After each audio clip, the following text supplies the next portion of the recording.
The following is an original audio series from Sierra International Machinery, Pile of Scrap, with your host, John Sacco.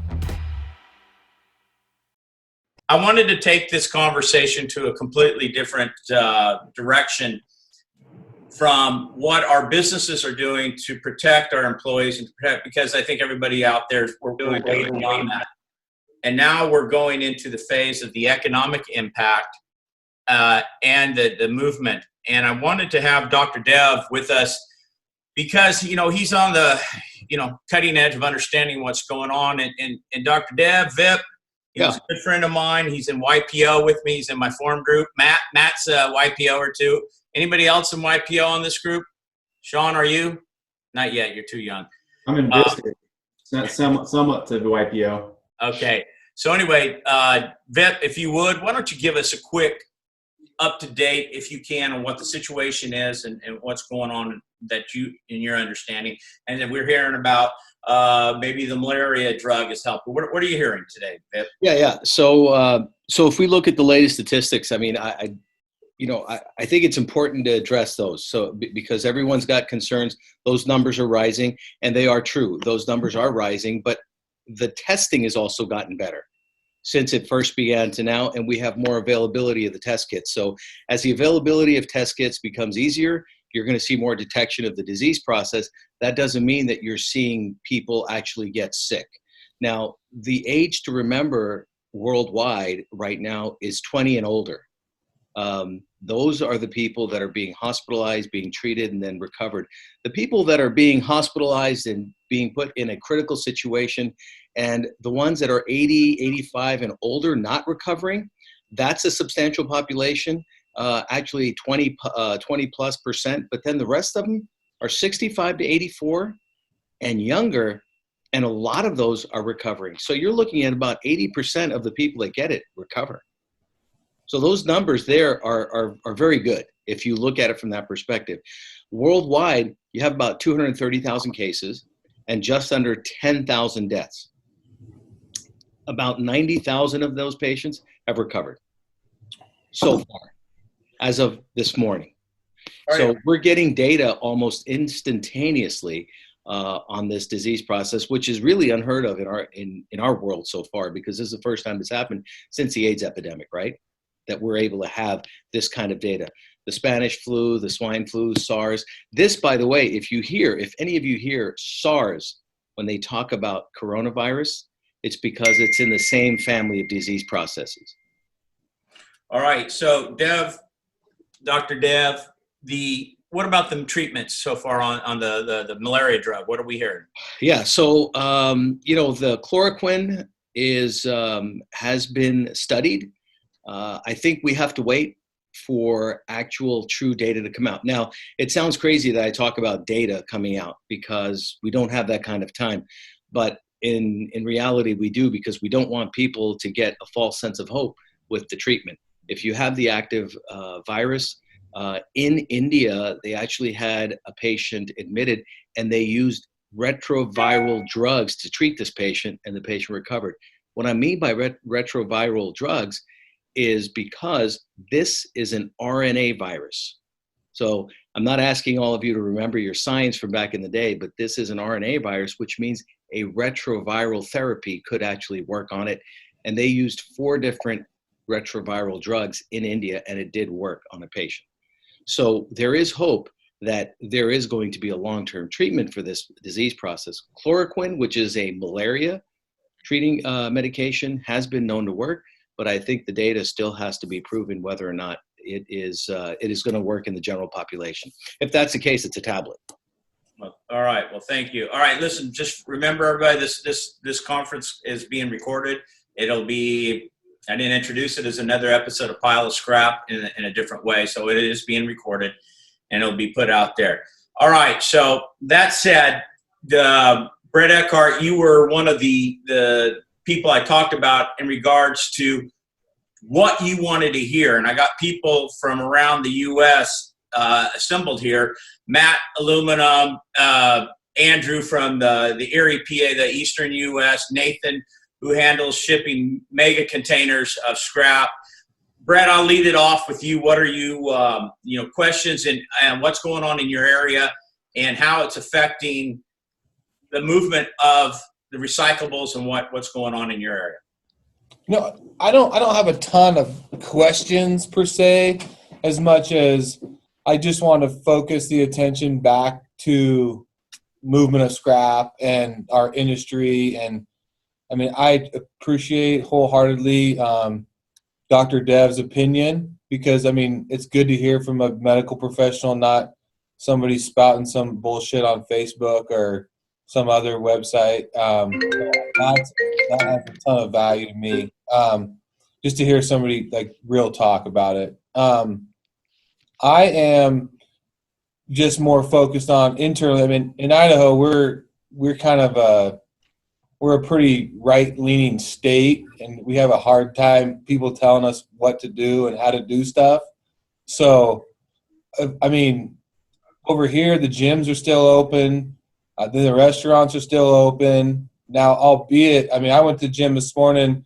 It was a ghost town in there. I think there was 8-10 people in there. But the restaurants are slow. So, I mean, it's definitely, the effect is still there. I mean, my kids have been home now all week, and they're on spring break next week. So it's more just for us, the movement of scrap, making sure that your steel mills and your shredder operators like Sean and those guys are, open to buying scrap, receiving scrap. Guys like Nathan that are, moving containers. I mean, it sounds like that equipment's getting harder and harder to get every day. So that's really what I'm the most interested in. Nathan, Brett, why don't you jump in? Okay, Dr. Dev, go ahead, and then Nathan, I'd like for you. Sorry, John, but Brett, your point is incredibly valid, because John and I are in Bakersfield, California. You're in Boise. We're kind of very similar in our makeup, and I think what you bring out is a very, very important topic for all the panelists to keep in mind. I think where you're located predicates what behavior you're seeing, and right. So in Bakersfield, we go out and have beer. I did yesterday. I mean, it's different because we know who our contacts are because of the size of the city that we live in. So I think that's very important, but it's also important for our employees to know that, because that's what's going to really regulate our businesses, right? Because I'm a physician, but I'm also a businessman. And I think that is very important. So it's what we actually teach our employees internally about the communication and their interactions with others, I think is what's going to really help us down the line. All right, Nathan, right before you go, I want to make a point. Our peddler business is dramatically down right now. Industrial, nothing changed. Peddler, way down. Nathan, why don't you give us an update on Pacific Rim, what you're hearing, movement of containers, and what you're seeing out there in the market. Since Nathan is for everybody's information, full transparency, Sierra sells Nathan a lot of tonnage, and we have for years. And Nathan has brokered our tonnage of iron, like I said, for years and with success. And Nathan, go ahead. Okay, I'm trying to make sure you all can hear me. I'm on my cell phone. Yeah, I can hear you loud and clear. Okay, great. Yeah, I think the movement of scrap is obviously paramount importance. We see two fundamental questions from all of our customers, which sounds obvious on the outset. The movement of scrap, can I get containers, and what's the price? The container availability, and even with respect to break bulk availability, is largely driven by what occurred in China several months back, as those freights are primarily driven by the imports from China. So obvious to say that the ability to ship has been hampered by virtue of the fact that inbound imports were severely restricted.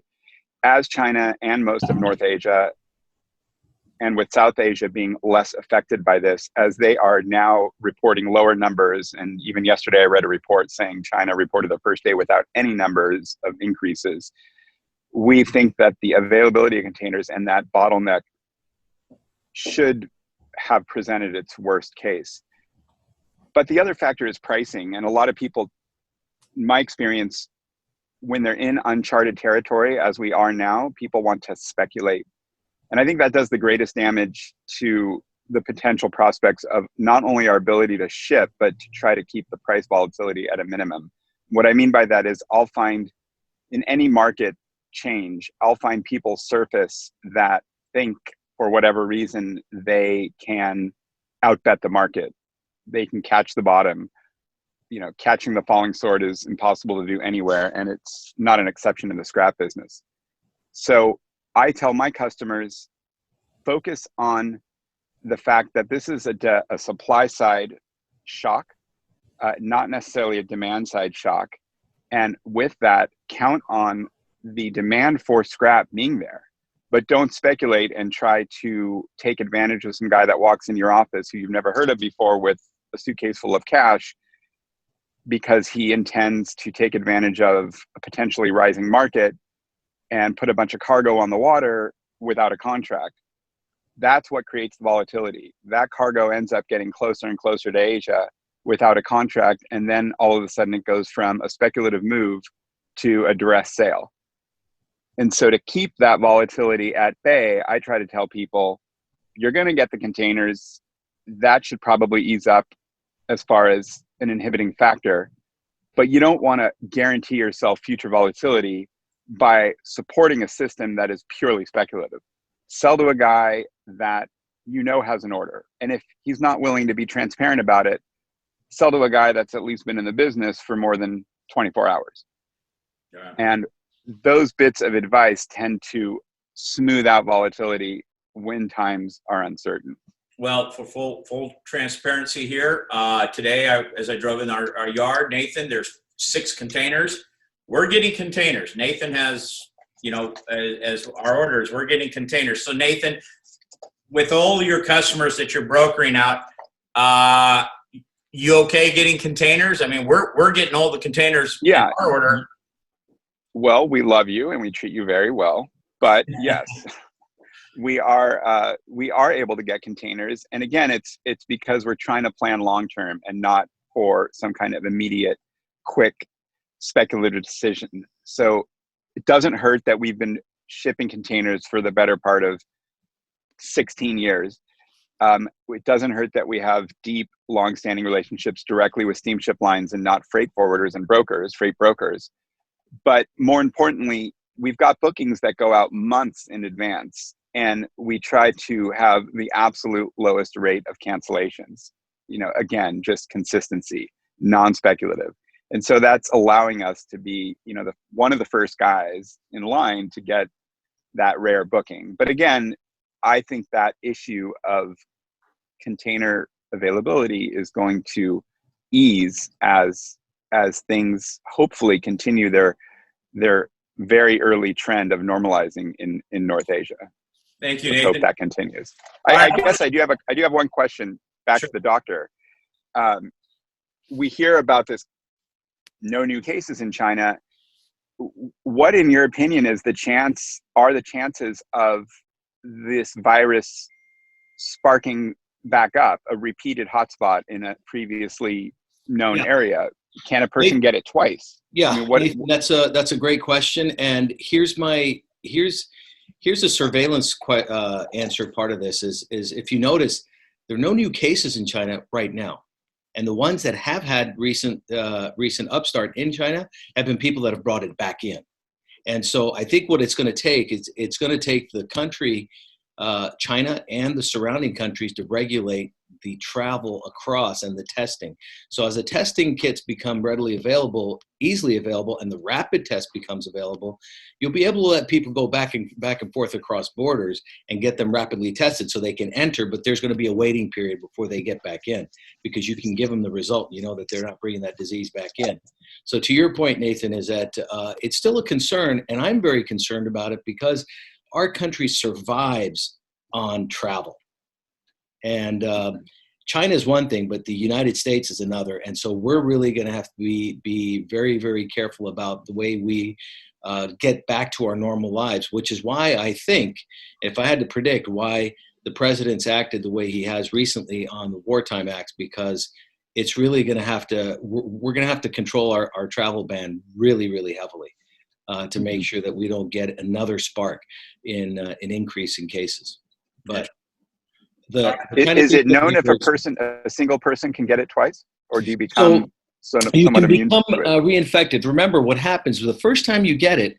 The biggest thing, gentlemen, that I want you all to remember is pulmonary disease. What happens is our lungs are like a big balloon, and the more it expands, the better it is. What happens with this disease is the lungs get fibrotic and they get scarred down and they don't stretch. And if the lungs don't stretch, you don't exchange oxygen. If you don't exchange oxygen, that's when problems happen.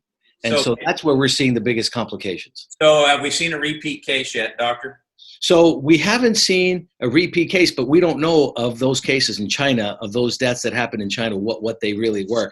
A lot of those were initial deaths, and that's what we're seeing. I don't think we're seeing any repeat infections that cause death because those people are detected early, and the treatment of ventilation is early. So the lung keeps expanding, and the richer blood supply to the lung keeps it from scarring down. That's right. All right, I want to shift gears from scrap iron real quick. Sean and Andrew, I'm going to get to you, but I want to go to the aluminum world. Matt, that's the world you live in. What's going on in that area? What's seeing, and from domestic and international, what's going on, Matt? Domestically, everyone that we ship to is still taking deliveries, is still looking for deliveries. We had an interesting reaction. We called one of our consumers that we shipped to out of our processing facility here in Toledo. And we said, hey, to protect our workers, we're going from 27 to 30 people working out back to 9. So therefore, we're cutting our production, significantly. And we know we owe you a lot of material, and we are going to we'll honor the orders, but we have to slow down for a while. We're just not going to be able to make all the product for you that you were expecting. And I kind of expected him to say, unprecedented times, we understand, no problem. His response was, I need that metal. You got to deliver. I need it. You're going to shut us down. It is automotive related with yesterday's news of the big 3 shutting down. I'm wondering how far along that is going to, the dominoes are going to hit, or the dominoes are going to fall. In terms of this part of the country, in terms of trucking, where my logistics team is telling me that rates are up about 33%. We're hearing reports that there's a number of trucks that are, a number of trucking companies that have taken their drivers completely off the road. And, you just take 15% out of the normal flow, and you can figure what that is doing to rates. And scrap is always the least desirable item that truckers want to take anyway. So those are kind of the quick summaries that we're seeing here in the Midwest. I anticipate, this is just me, I anticipate that with the big 3 shutting down, we're going to see domino effects in our industry domestically over the next week, that we're going to start to see a lot of our consuming mills announcing they are going to shut down for a time to protect their workers. And the reality is a lot of them supply automotive, and they'll use it as an opportunity to cut their cost as well. All right, I have a question for you, Matt, and this is really more for Dr. Dev to respond to and respect. In the aluminum mills, as in steel mills, there's a high level of heat, right? Am I right with that assumption, Matt? Yeah. Okay, Dr. Dev, in the facilities that the steel mills and aluminum, where there's a high level of heat, does this virus survive? Do we know yet? Does it make any less safe, or is it unknown to this point? Because there's a lot of heat in our industry when we're recreating, when we're consuming our products from steel to aluminum to copper, there's a lot of heat involved. Yeah. How is that affecting, if it does affect the virus at this time? See, John, the biggest issue with this is that all the reports have said that UV light limits the virus, the weather patterns, the heat and the weather patterns, the temperature and so on, limit it. But none of the reports say anything about internal temperature. The body lives at 98.6 Right. in a healthy way. People that have fevers, the reason why they have fevers is because it's an immune response. The body temperature goes high. Those people still have the virus in them. So I'm not convinced if the temperatures around you in a closed space do that. More importantly, I would ask: are those workers separated far apart, and do they have protective gear that limit that spread if they have it? So I would probably consider that aspect, and then I'd look at the ages. I don't want to kind of compartmentalize a conversation, but I assume that most of the folks working in these places are middle-aged or younger, just by the nature of the work. So I assume that they're going to be fairly safer than the folks that are working in certain offices and other areas of work. Interesting. All right, Andrew, Sean, I'm sorry that we've got to go in order, but I want to get an East Coast steel perspective and movement and what you're seeing over there in Western Pennsylvania and your area. Sure. Thanks for having me on, John, on the call. What's going on here in just Pennsylvania, the governor, we've shut down schools starting this week, along with other states nearby. And, just recently there's the bars and restaurants have closed, only takeout. And essentially non-essential businesses are being asked to close or shut their doors. So salons, gyms, recreational areas, and so forth. Currently, and then in specific counties, Philly and Pittsburgh area, they've asked for other businesses to shut down. We're still open. We're still receiving. My customers, my industrial accounts are still operating right now. We're monitoring them. A couple of them are very tied to automotive, so we're seeing, scheduling, if there's any schedule changes out of them. Product's still moving. We're still able to get trucks out in the area, and just kind of give an update, what we're seeing, prior to the outbreak really hitting here. We had an issue with oil prices, and we have a couple mills down in Pittsburgh that are very much tied to oil and gas. So on last Thursday, one of the mills, TMK IPSCO, formerly TMK, which is now they're owned by Tenaris out of Brazil, they closed their doors last Thursday, and I don't see them opening back up. They've delayed their orders, sending out the POs, I think, for that reason. So when they do open, you don't have that order to fill at the higher price. V&M yesterday, Valoric, also an oil and gas mill in Youngstown, Ohio, they closed their doors effective today. Their gates, they're taking a week off from receiving. I think every mill is really trying to watch their inventory. The flat rolled mills that support the automotive, they've been doing, it seems like they've been doing much better. They're still receiving. Speaking to Timken actually this morning in Canton, Ohio, they've had a hard struggle the past couple of months. They're typically 120,000 tons a month they purchase of scrap.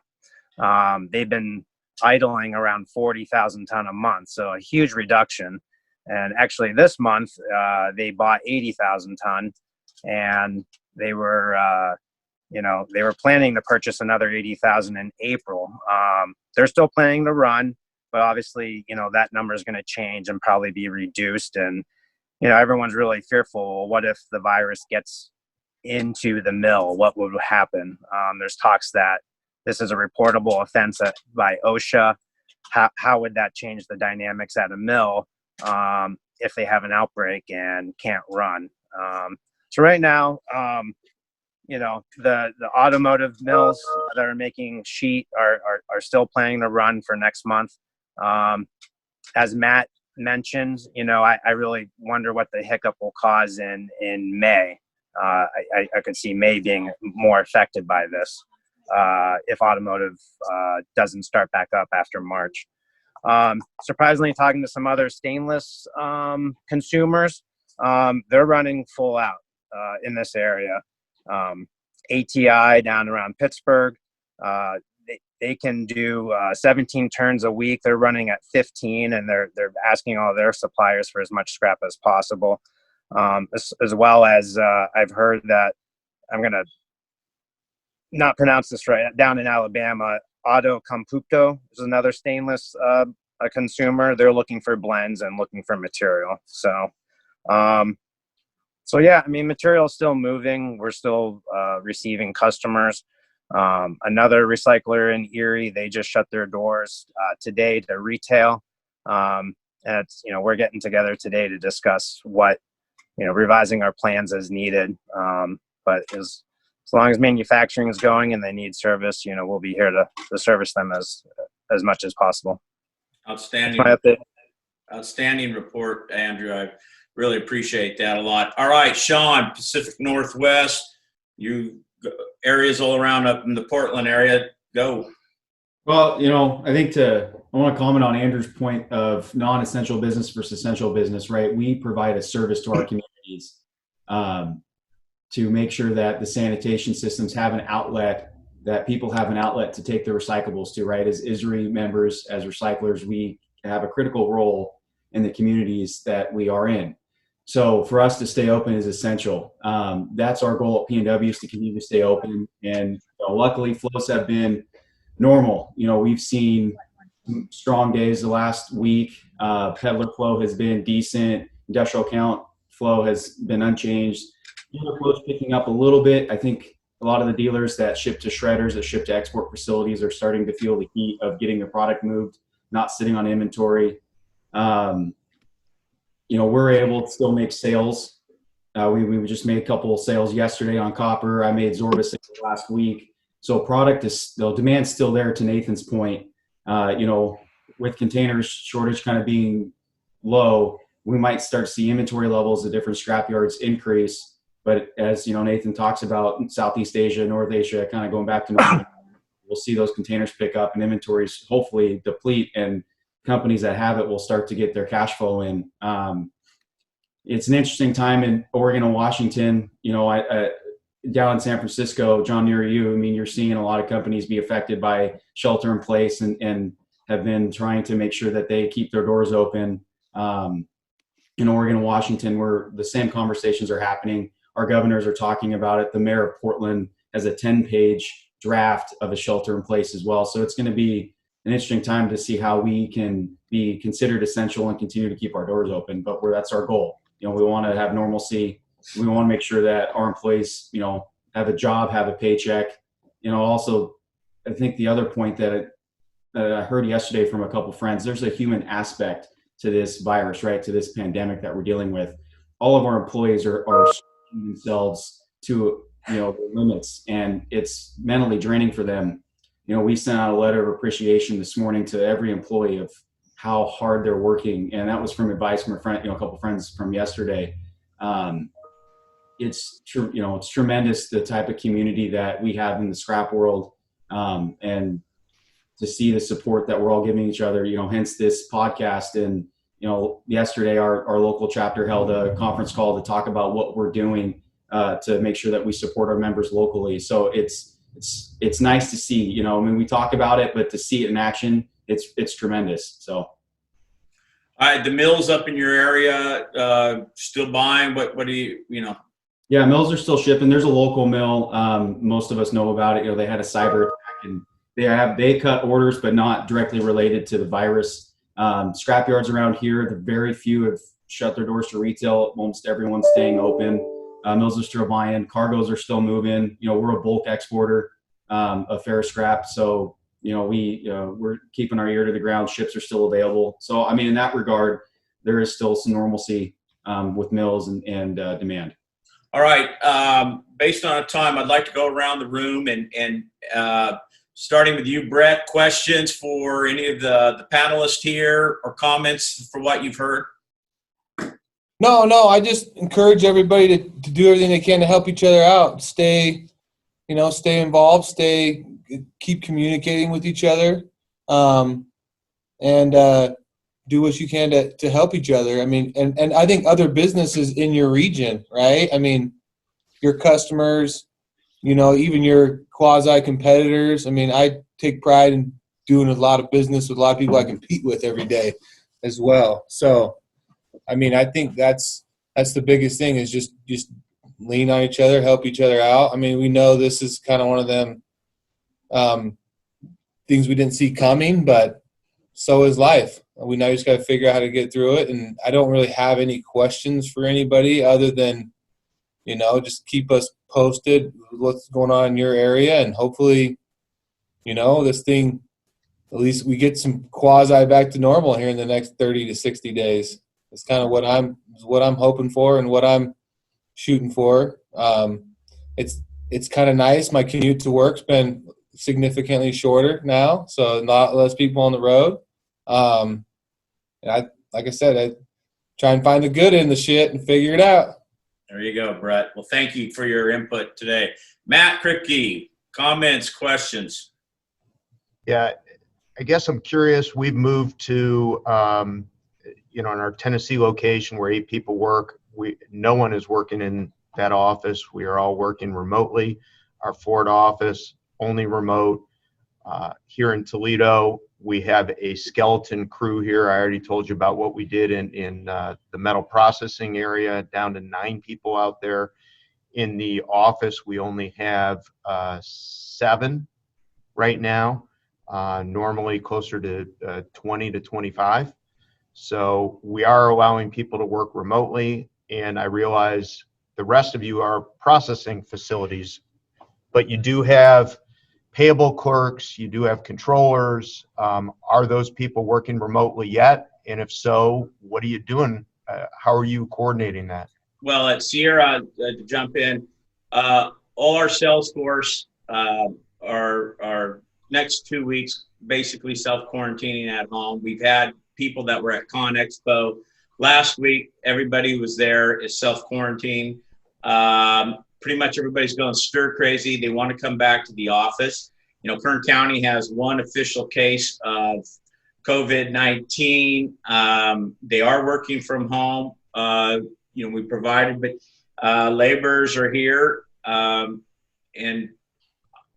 we're in a unique place because we don't have the outbreak. Okay. And that's what we're doing. Nathan, to you to respond to Matt's inquiry. Can you repeat? I didn't hear you.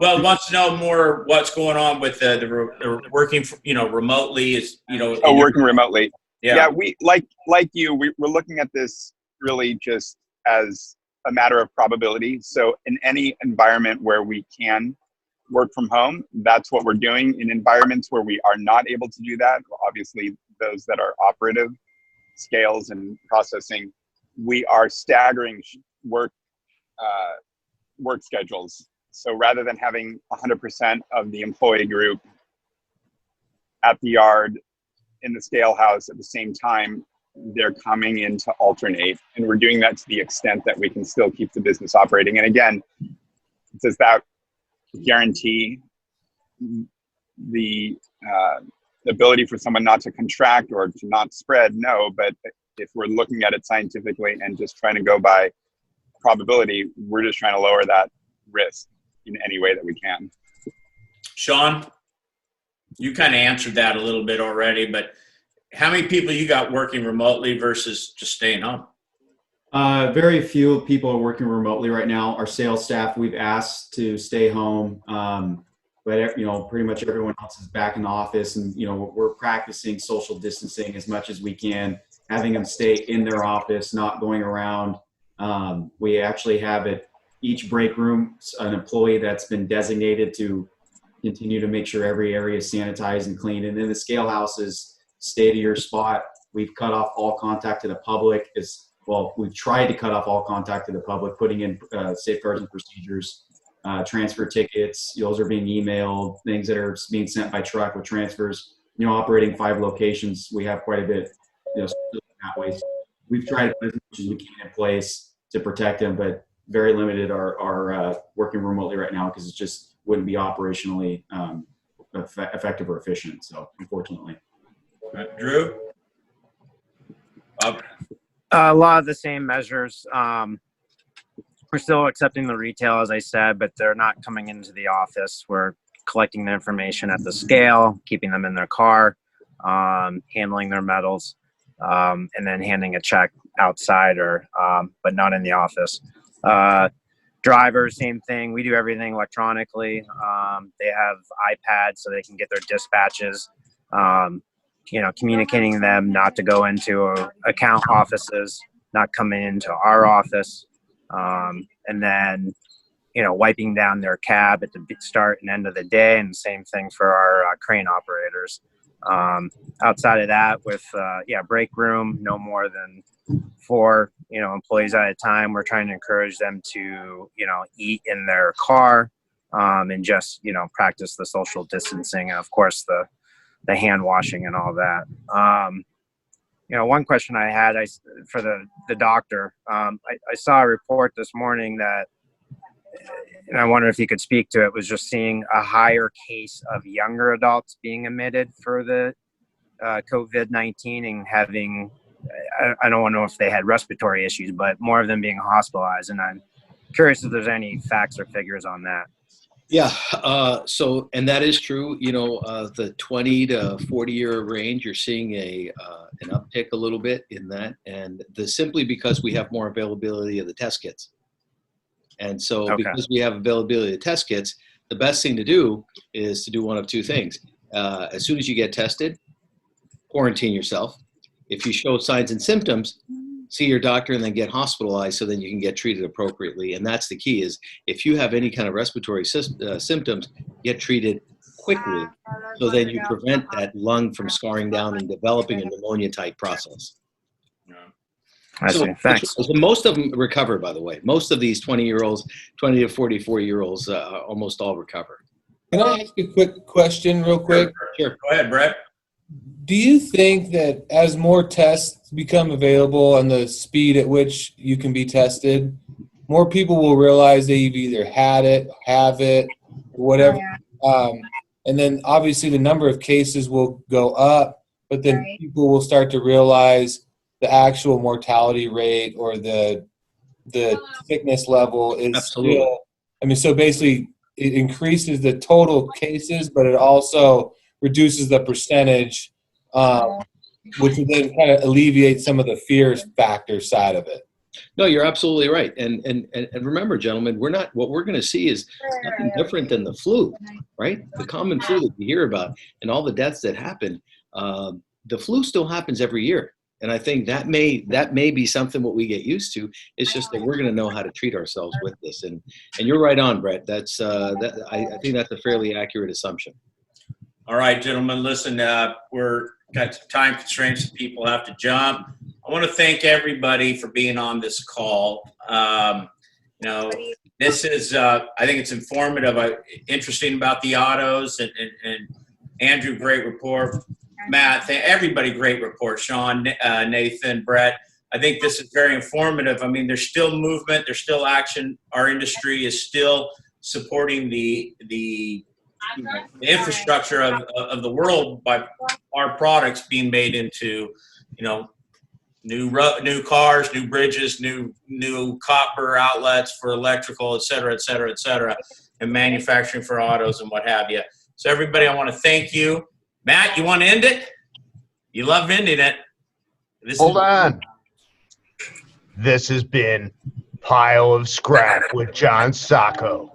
Thanks, Matt. Thanks, everybody. Thank you, guys. Have a great day. Thank you. Bye. This has been a Sierra International Machinery original audio series. Thanks for listening. Please share this podcast and make sure to subscribe.